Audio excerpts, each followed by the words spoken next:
It doesn't matter. I'm the husband. I love to hear you read. They love you too. They're always asking, "Where's Janet?"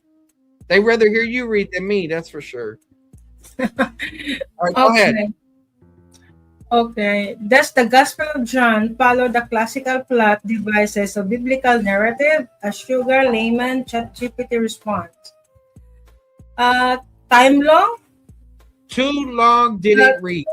Didn't read. Okay. Yes. When Ryken's narrative plot framework is applied to the Gospel of John, the book displays clear narrative craftsmanship, exposition.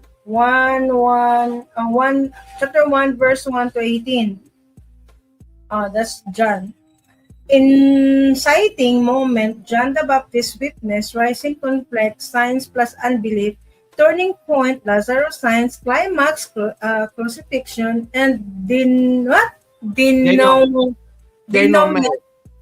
resurrection appearance. Devices like foreshadowing, testing, irony, and reversal structure the theology of belief and rejection. Okay. Go Text ahead. Text/observations.